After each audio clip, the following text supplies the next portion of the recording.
the COVID vaccines cause heart damage. We're finding out the messenger RNA does not break down and get out of the human body. It's circulating in the bloodstream at least 3 years after the shots. Probably about 500 to 600,000 Americans have died of the vaccine. It's worse than a war.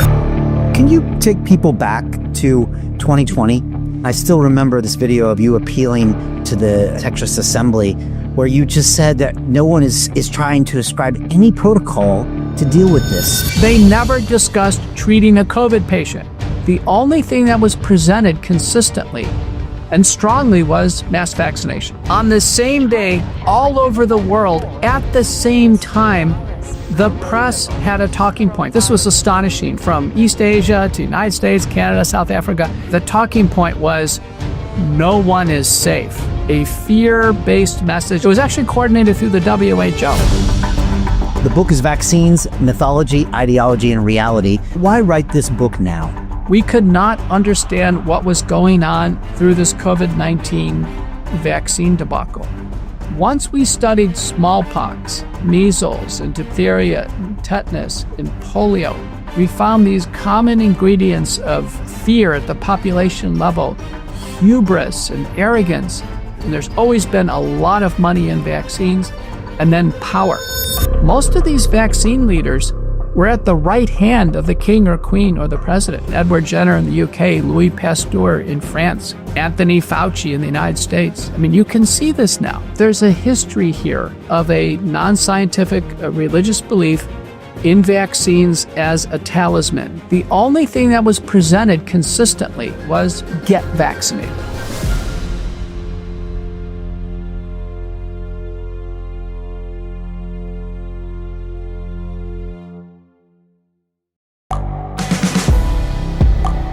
The world is changing. Inspiration is everywhere.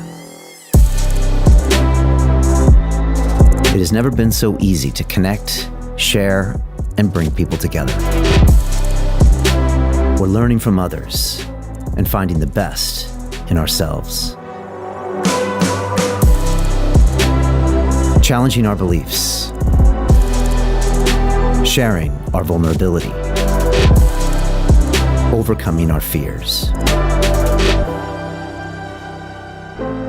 Transforming ourselves so we can transform the world.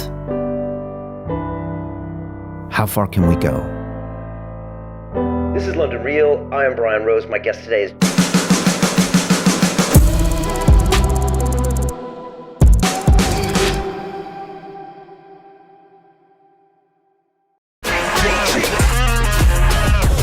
Hey, I know investing in crypto is scary.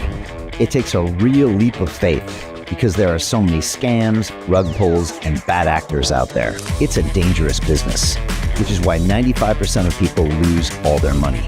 Well, that's why I created the London Real Investment Club, so you can access the hottest deals on the planet and use the crypto bull market to create the generational wealth that you deserve. Join my team of over 100 people from around the world that are making millions of dollars behind the scenes investing in blockchain, AI, Web3 games, DeFi, Bitcoin, and more. Don't miss out. Click the link below to book a call with one of my team now. But hurry, this bull market will end soon.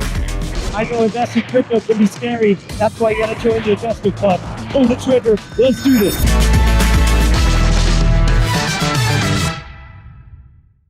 This is London Real. I am Brian Rose. My guest today is Dr. Peter McCullough, the internist, cardiologist, and epidemiologist who became one of the most visible medical voices challenging the official COVID-19 narrative.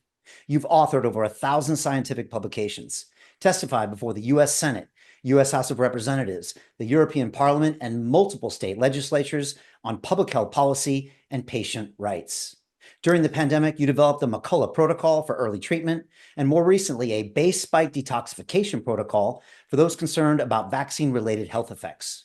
Your latest book, Vaccines, Mythology, Ideology, and Reality, addresses what you call the largest public health policy failure in modern history.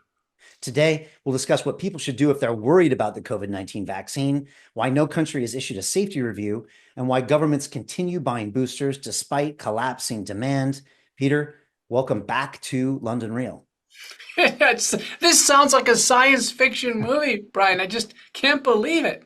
Oh, We've entered a time of great controversy, no doubt.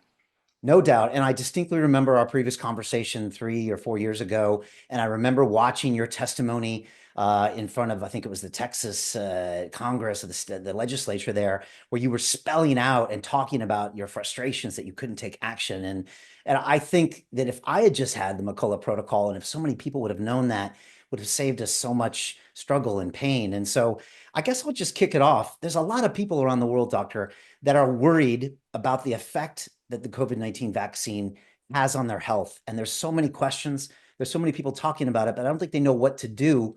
What should they do?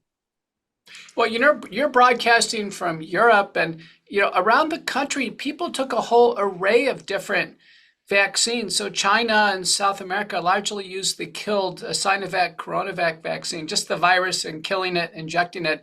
That looked like it was the most benign vaccine.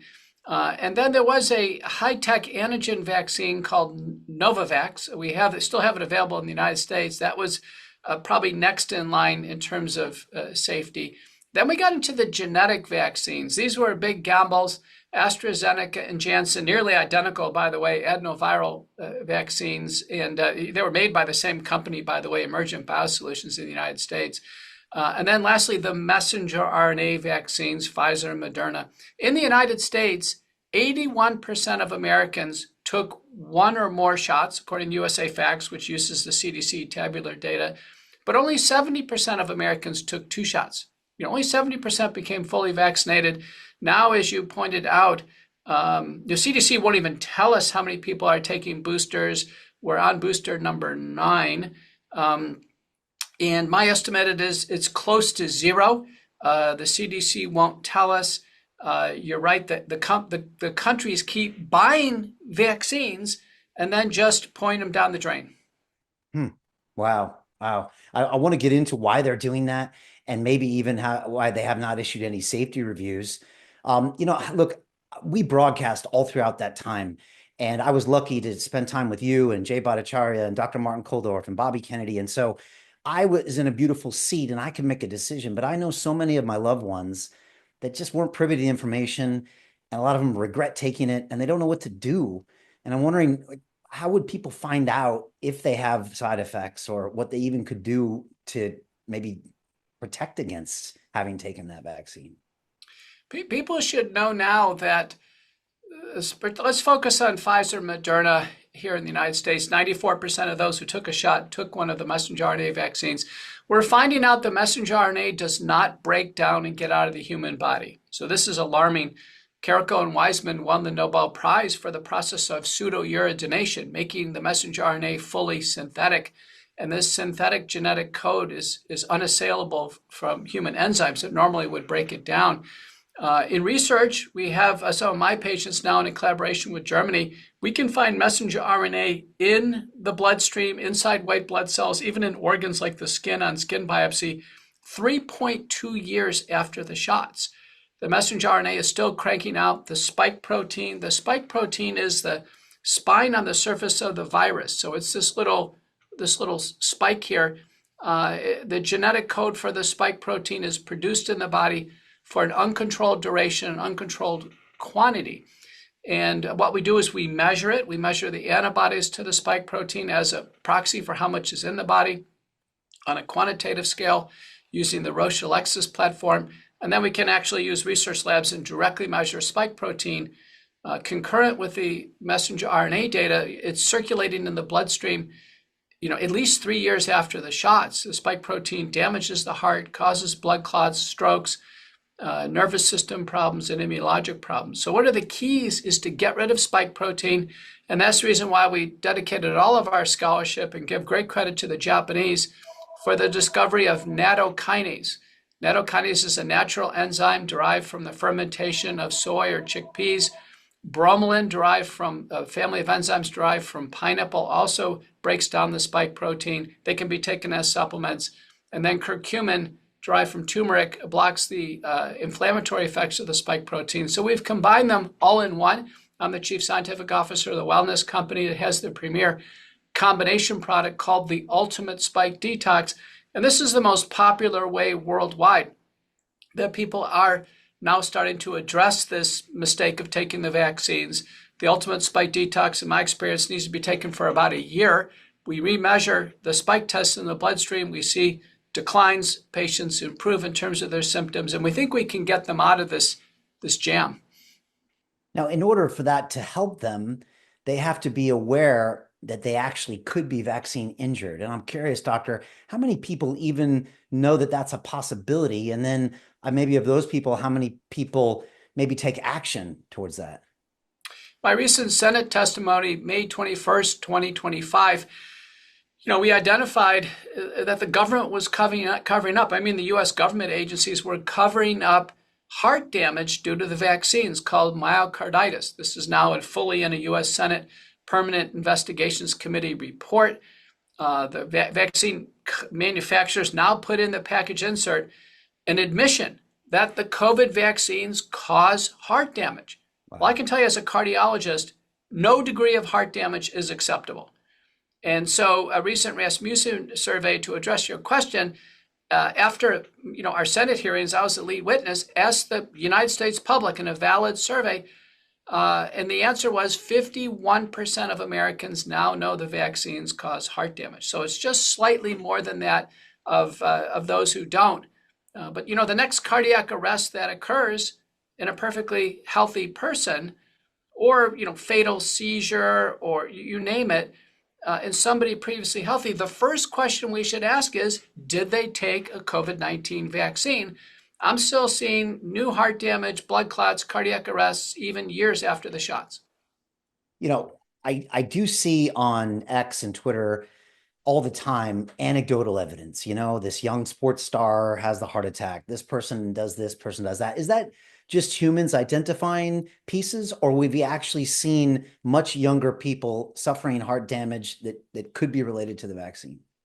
We certainly see the anecdotes, and I can tell you for every public figure that we see develop a clear-cut vaccine problem, there has to be, tens or hundreds of thousands, even millions of, people that are not public figures. So, when Eric Clapton came out and said he can't play the guitar because he has a vaccine amplified neuropathy, I had a chance to examine Eric.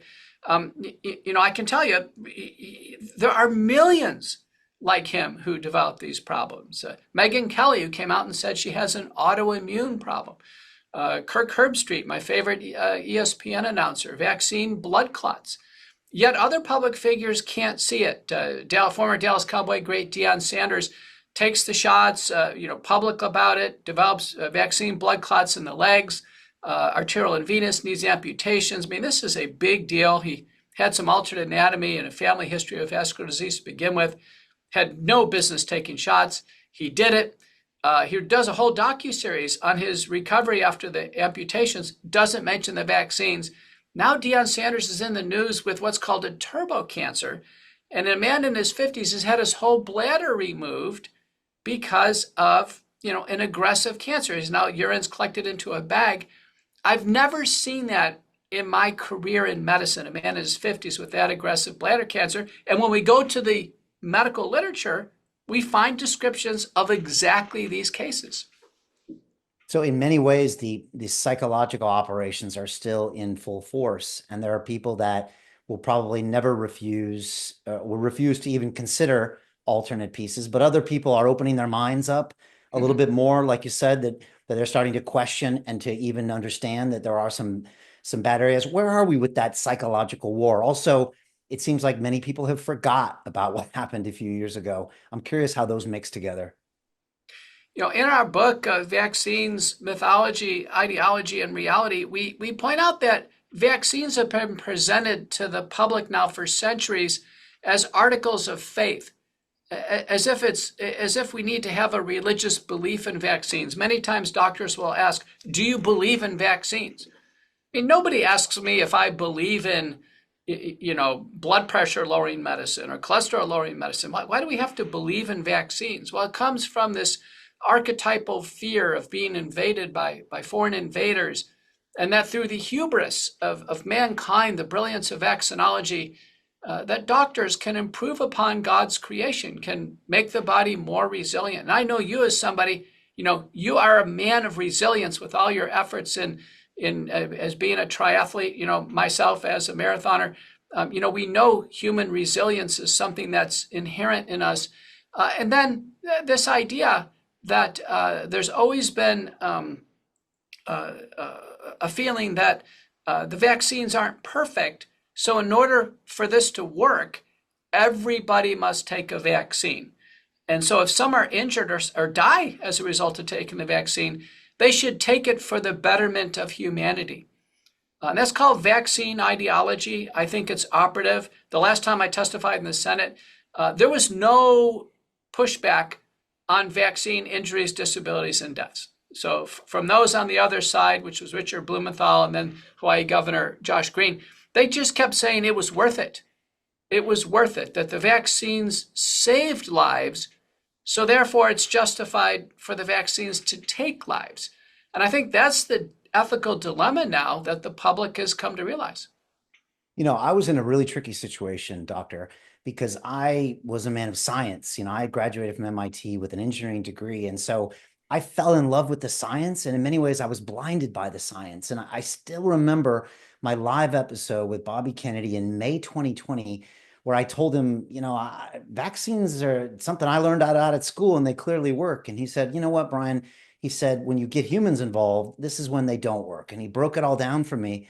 But if I hadn't had that conversation, I think all of my science training would have made it very hard for me to see through that. And I'm wondering if you see this happen a lot with doctors that and other people in science, where is it blinded by it or seduced by it? I don't know what it is.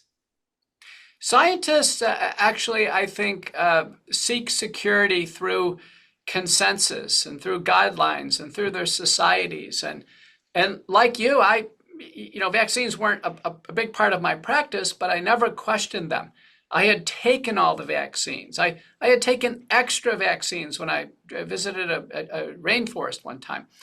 So I took a flu shot every year because that was necessary to be on medical staff. And, I took it. I just never questioned them. And then in the book, I just vaguely pulled together some recollections where my brother, who's here in Dallas, he had a colleague who just took a routine flu shot and developed Guillain-Barré syndrome, where he was paralyzed and bedridden the rest of his life. And it just raises the issue. The chances of you and I getting influenza per year are way less than 1%. If we get flu, we have multiple FDA-approved drugs, secondary antibiotics. It's a very treatable condition. Would you and I ever take any risk of being permanently paralyzed from a flu shot? Would we ever do that?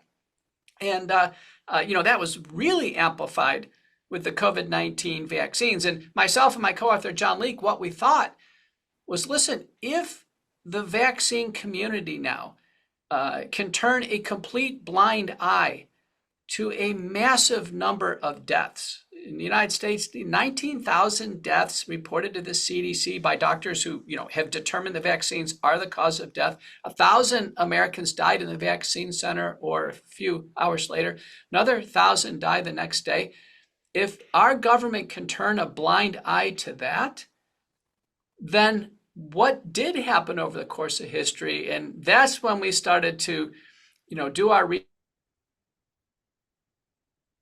research and scholarship. And we were astounded to learn that even in the late 19th century, people were put in jail in Boston, Toronto, and the UK if they refused a smallpox vaccine.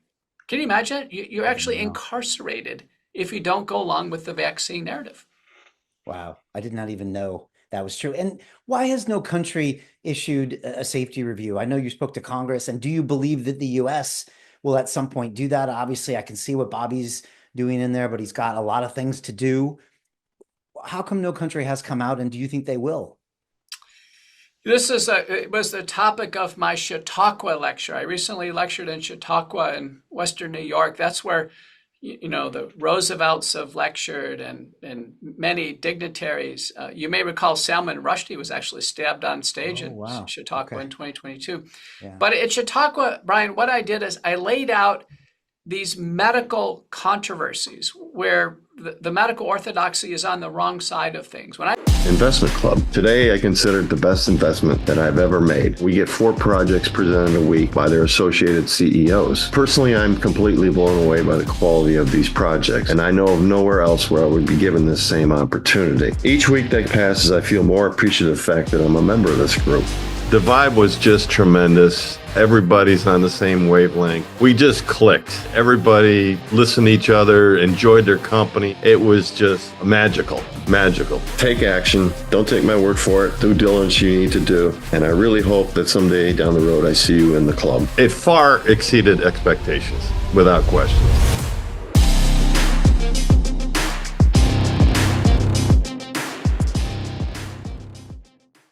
I mean orthodoxy, I mean the practicing medical community, the government agencies, you know, pretty much the entire complex. And I pointed out that we had a cocaine epidemic. The first great cocaine epidemic was 1860 to 1920. Every medicinal made by Merck and Sanofi and all the drug companies was derivatives of cocaine. Cocaine was in Chianti wine, Coca-Cola. And all the journal articles were all about the salutary effects of cocaine. William Halsted, the father of modern surgery, became a cocaine addict because he was using it as an anesthetic and also self-experimenting. Sigmund Freud became a cocaine addict. So this was so bad that the doctors weren't doing anything about this. Coca-Cola had to voluntarily pull it out of their products. So did the makers of Chianti wine, Pemberton wines. And it went all the way to Woodrow Wilson, who started to take action in 1913. Finally, in the UK, they just banned it. But the doctors, the point is, for 60 years, the doctors didn't step forward. There was one paper published in JAMA, our major medical journal in the United States, that expressed any concern about the rampant addictive properties of cocaine used in modern medicine. So that was the first example of 60 years the medical community could not rein it in on safety. The next example is smoking. Now, smoking, I put that 1920 all the way to at least 1964. And we had Sir Austin Bradford Hill, as well as William Dowley in the UK, present compelling data that smoking causes lung cancer. They presented it. They did a follow-up study. It was convincing. The entire medical community rejected them because the doctors were smoking, the nurses were smoking, and Philip Reynolds and RGR had doctor smoking promotional campaigns. Yeah. Everyone smoked at the CDC and the NIH and the FDA and the MHRA, the Medical Research Council. So they were rejected. In fact, the tobacco companies went after these guys with a vengeance. They were smeared and canceled and professionally destroyed. This went all the way to 1964. And Luther Terry, the Surgeon General, calls all the chiefs of medicine to Washington and says, I got bad news for you. Smoking causes lung cancer. They still can't accept this. And then finally, in 1972, the AMA has its first educational campaign about the hazards of smoking. So let me tell you, on cocaine and smoking, doctors were on the wrong side of those arguments, and it took decades. Now they're deeply on the wrong side of these COVID-19 vaccines. And I don't know how long it's going to take. We're 5 years into the vaccine debacle.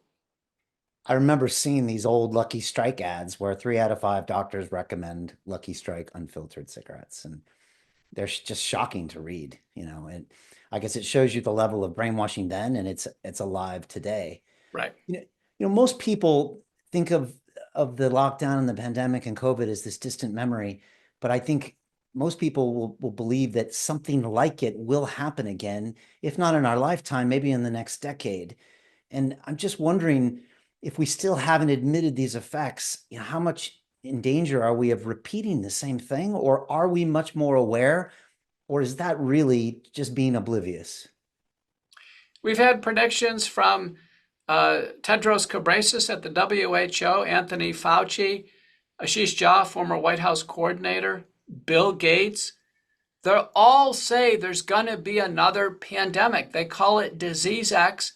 All the experts agree it's going to come out of a biolab. It's not coming out of nature. It's going to be just like SARS-CoV-2, which came out of the Wuhan Institute of Virology. All the U.S. intelligence agencies agree it's a man-made virus.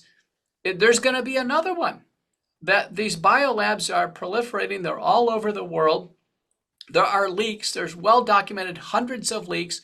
Sooner or later, a bad pathogen's going to get out, and then we're going to be off to another pandemic. These shouldn't come up, once every 100 to 200 years, not every several years.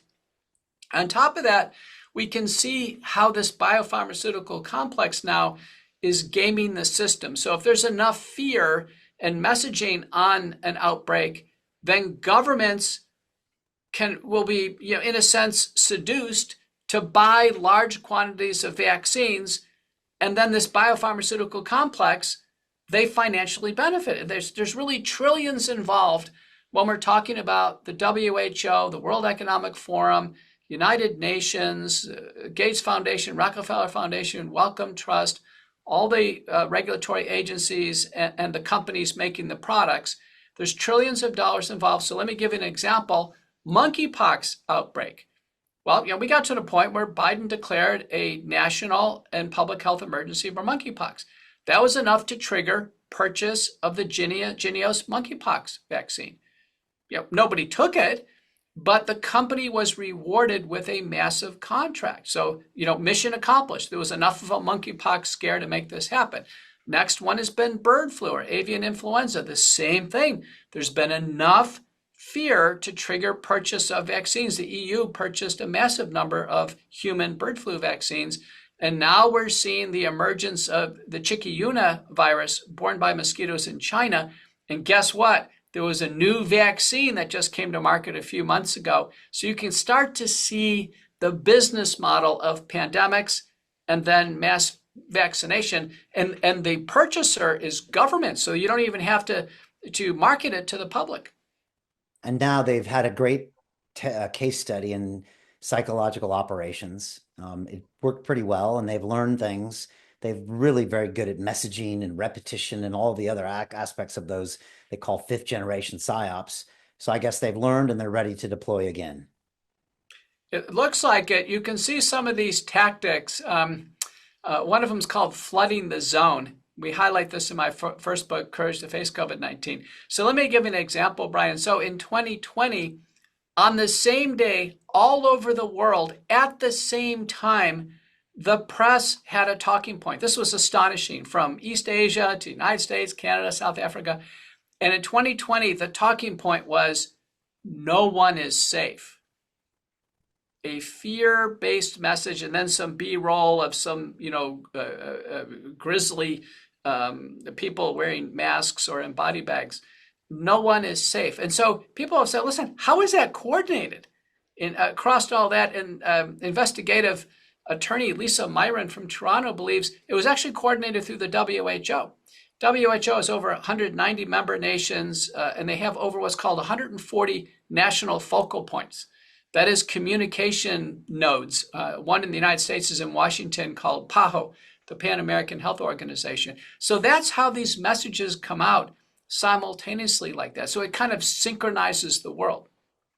And it's just incredible how fear can be used. I remember, Doctor, extremely intelligent friends I had, MIT grads, successful entrepreneurs, billionaires, who, when that happened, because of that campaign of fear, these guys were the ones that were out there when their groceries were delivered, wiping down every single bottle and every single package. And I remember looking at him saying, this can't be the same person that could conquer anything in the real world, that could solve any problem, that had the resilience to do anything. And yet, when the fear was dialed in a certain way and coordinated and maybe towards your health, I saw what I thought were extremely intelligent, credible people break down to where I couldn't even understand their decisions anymore. They literally lost their minds. In my first book, we have an opening scene where this man is so frustrated with the pandemic, he gets on a paddleboard in San Francisco Bay with his dog, and he paddles way far away from shore just to get some relief. And then sure enough, a Coast Guard boat comes out to intercept him and arrest him for not wearing a mask. And you can see that this idea, masking was a good example of how people lost their minds. People wearing masks in cars, driving alone, even wearing masks in Olympic swimming pools. It came to symbolize some type of mania.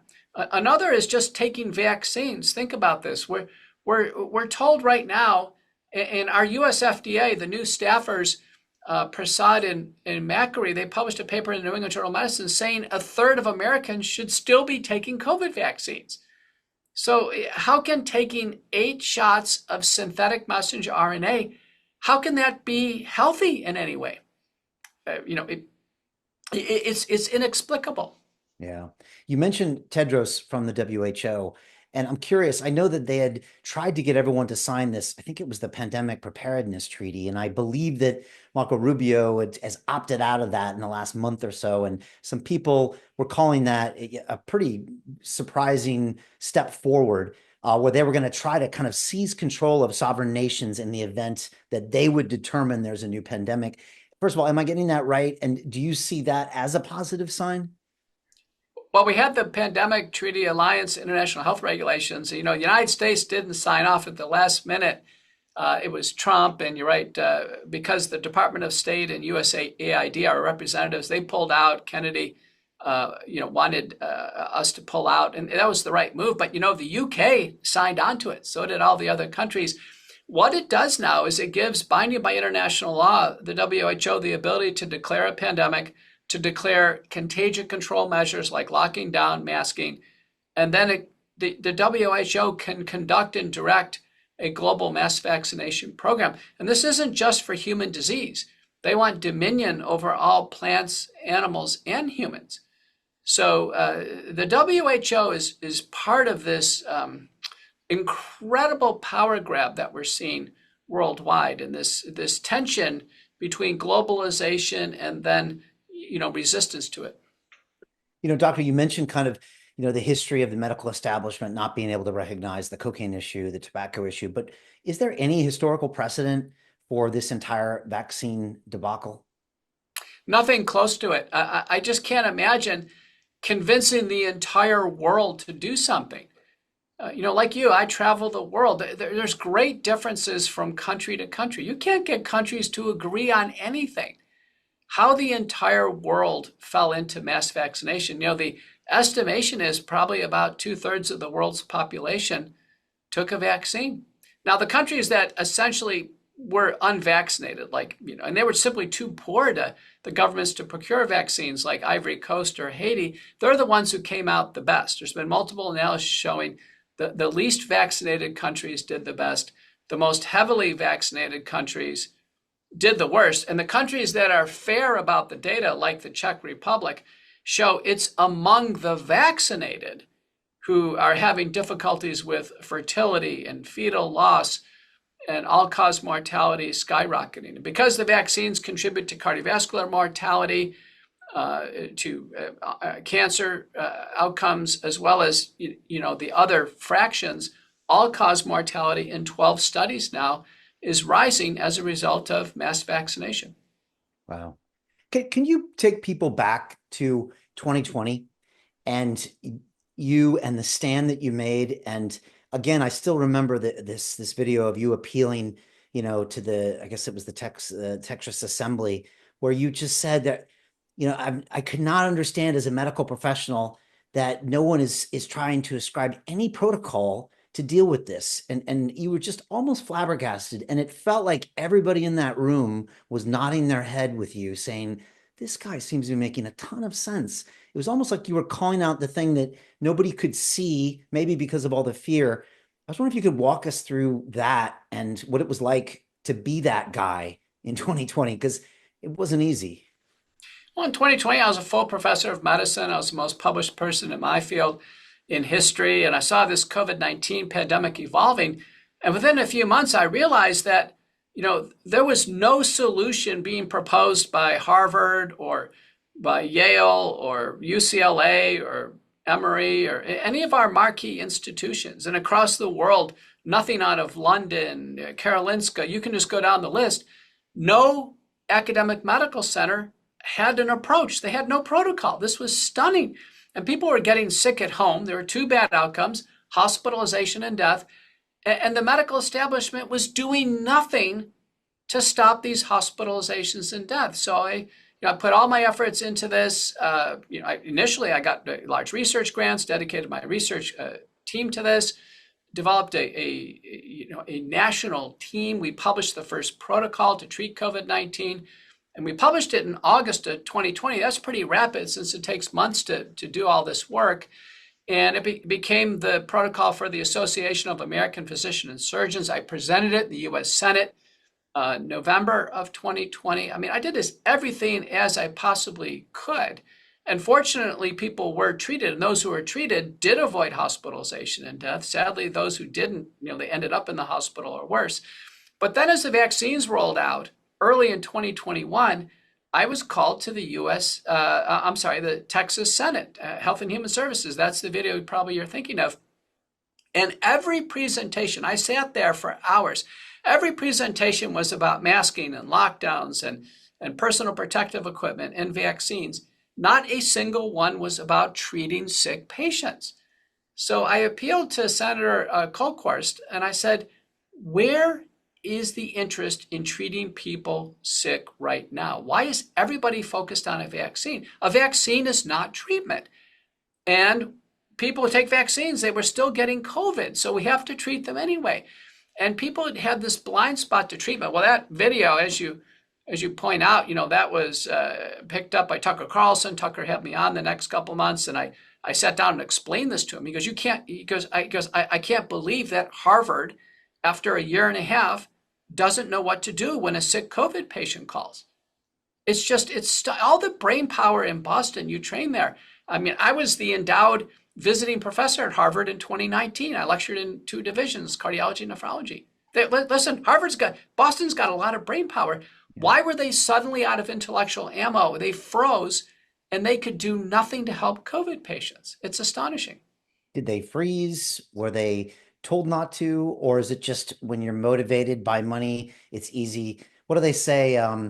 If a man makes his living from something, it's very hard for him to see any other argument around it. I'm butchering that, but why do you think that was? Or is that a whole nother episode? Well, listen, I was at Baylor at the time, and I didn't get any emails saying that, hey, don't do anything until we get a vaccine. I think it was paralysis. In fact, I was in a Harvard consortium called Stop COVID. I'll never forget it. David Leaf was the principal investigator. I said, terrific, we're going to stop COVID. What are our projects?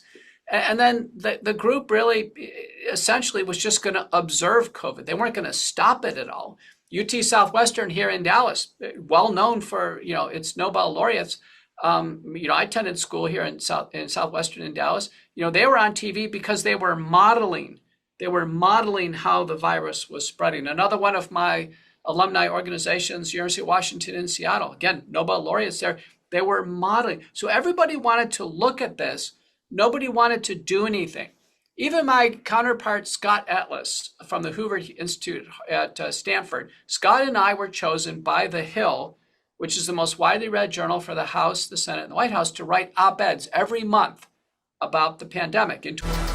What the London Real Investment Club actually does for you, it gives you the keys to open that door to the inside deals. In the last 3 weeks, I've participated in 3 incredible deals: a layer 2 Bitcoin protocol, an incredible AI protocol. The deal flow is beyond what I expected. I don't think I've ever seen a model like this that just gives average folks the opportunity to be behind the deals. And that's exactly what we've done. Not only that, you get to hang out with Brian Rose every week. And for me, that was huge because I look at Brian as somebody who's not only an expert in the space, and I think is on the leading edge, but just the leading edge of thought with London Real and the work he's doing there. To anyone who's taking a serious look at this, I know it's a big decision. It was a big decision for me and my family, and it is one of the best decisions I've ever made. So I wish you all the best and hope you come join us.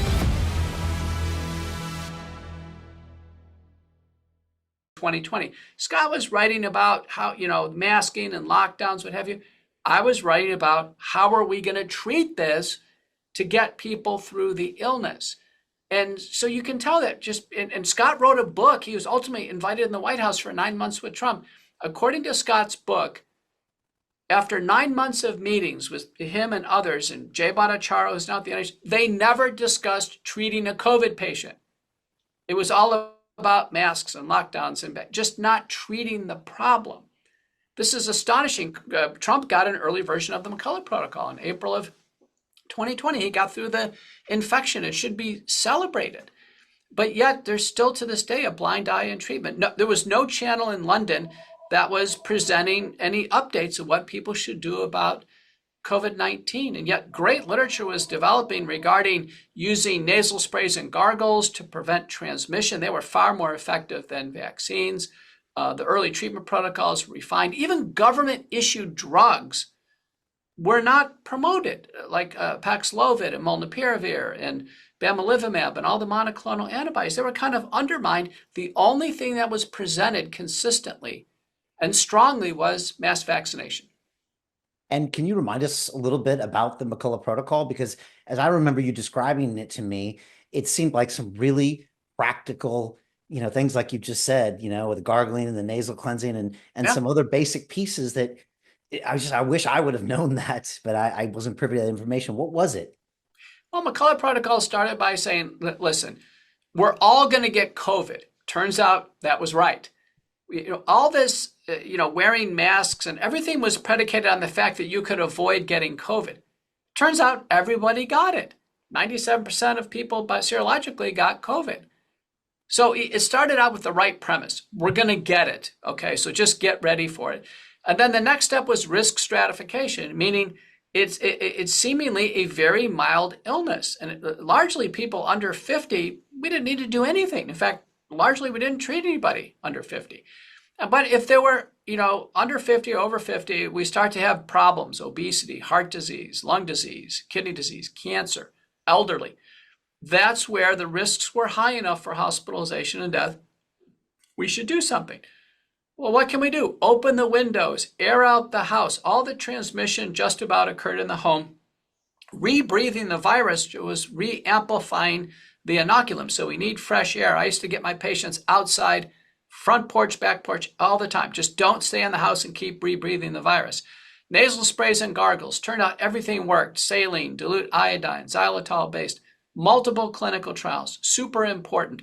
Twice a day for prevention, and then you can accelerate every 4 hours in acute treatment. There were even randomized trials of nasal sprays and gargles in the hospital, and they improved outcomes. Yet hospitals didn't adopt nasal sprays and gargles. After that, it was nutraceuticals and supplements. We had very good data. Every study done showed vitamin D was preventive and therapeutic at higher doses. Vitamin C, zinc. We used quercetin, had positive data. In Asia, they used other forms of medicinal and culinary herbs. And then an over-the-counter drug in the United States, famotidine. Huge University of Virginia study showed that as an antihistamine, that had benefit. After that, we moved into the antivirals, and there was always a choice. And this is where all the focus was, but there was always a choice: hydroxychloroquine, ivermectin, and when they came online, Paxlovid and Molnupiravir.